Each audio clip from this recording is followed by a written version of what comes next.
Cooper Union, an iconic New York landmark, is known for being an architectural masterpiece and beauty. To this day, Cooper Union is one of the most outstanding campuses in New York, with numerous buildings and each marvelous in its own way. There are many different parts of Cooper Union, including 3 different schools of study, housing areas, and architecturally most famous, the Foundation Building. The school was known for its architecture as soon as it was built.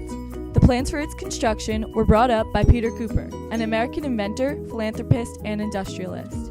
After the Foundation Building was finished, Cooper established the school in 1859. Peter Cooper always spoke about wanting equal opportunities for students regardless of gender, race, or religion. And when he had the idea for Cooper Union, he knew exactly the school he envisioned. My design is to establish this institution in the hope that the unnumbered youth will here receive the inspiration of truth in all its native power and beauty, and find it in a source of perpetual pleasure to spread its transforming influence throughout the world. Cooper's goals and ambitions are the reasons that the Foundation Building became a stellar architectural feat itself and also the perfect place to learn and study architecture. On September 17, 1853, the final cornerstone was laid on the Foundation Building of Cooper Union. After several years of hard work, innovation, and design, the building that was going to make Cooper's dreams come true was finally becoming a reality. The building represented so much more than just brick and iron. At the time, it was the tallest building in New York City, and this was a representation of genius, a genius that Peter Cooper hoped to share with all the world. On this foundation, in this building, I trust that thousands yet unborn will here receive the inspiration of truth in all its native power and beauty, and find it in a source of inexpressible pleasure in spreading its transforming influence throughout the world. It all began when Peter Cooper hired the architect Fred A. Peterson to build the Foundation Building. Peterson was a famous American architect from Prussia. He originally lived there, but was arrested after participation in the revolutions of 1848. He managed to escape prison with help from his wife and found refuge on a boat headed to America. While here, he worked as an engineer, architect, and designer. He was also one of the 13 founders of the American Institute of Architects. I mean, the original building has a kind of robust, monumental, classical disposition, and because of the site,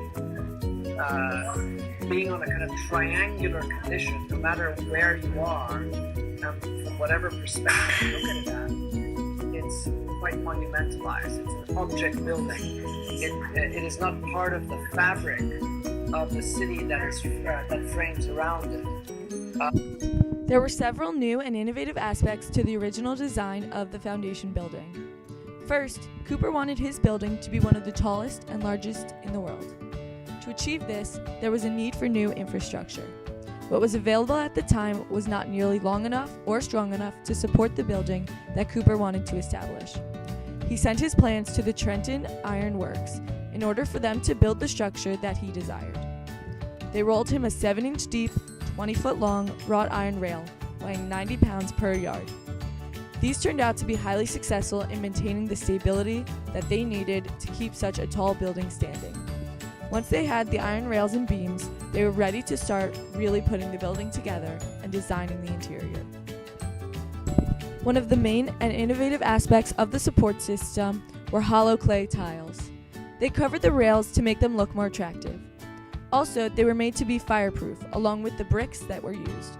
This idea was completely new and designed by Frederick A. Peterson. Another innovative idea that was utilized in the Foundation Building was an elevator shaft. Peter Cooper was so forward-thinking that although there was no elevator invented at the time, Cooper put an elevator shaft into his building because he figured that there would be one invented in the future. After he finished the structural aspect of the building, Cooper and Peter began to build their plans for the inside.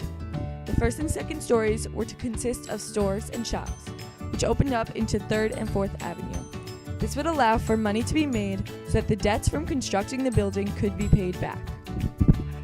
In fact, the base of the building wasn't a library, but in fact had retail all around it. So it absorbed the city. It was an active part of the life of the city.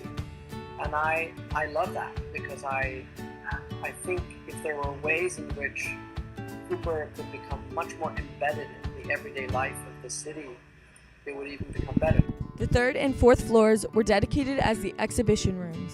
Here there would be galleries and little nooks where paintings could be explored. The third and fourth floors included north-facing windows in order to ensure perfect lighting without any chance of a glare. This was extremely helpful for artists because at the time there was no electricity.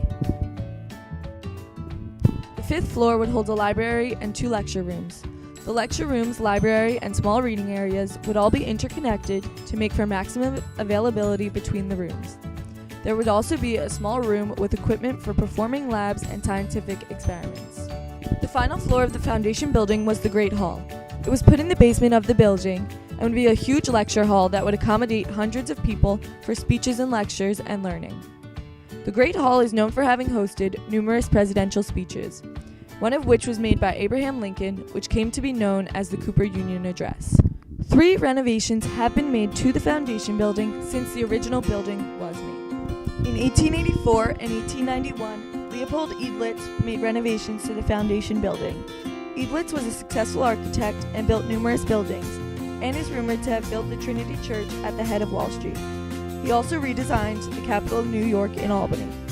He had to renovate the building after there were many insufficiencies in the foundation and other aspects. He replaced windows, changed the piers, and changed the interior walls. He also was able to heighten the distance from the 3rd floor to the 4th floor by adding octagonal columns to the 5th floor ceiling. None of these changes compared to the 3rd and final renovation on the foundation building, made by John Hajduk in 1971. Hajduk was an educator of Czech origin and was a professor at Cooper Union.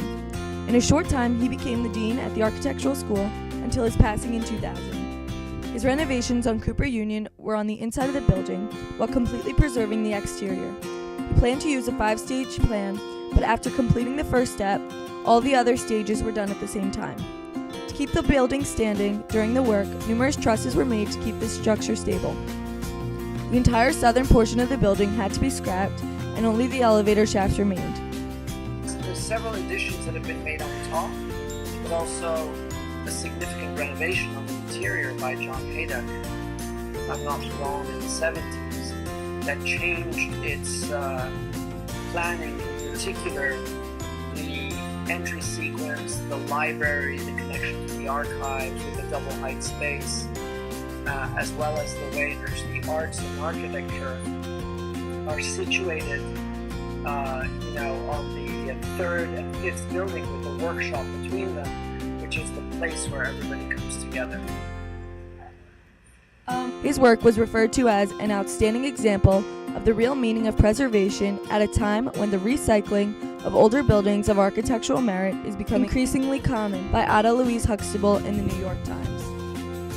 Although Cooper Union has been renovated and changed, it still has the same value as when it was first constructed, if not more.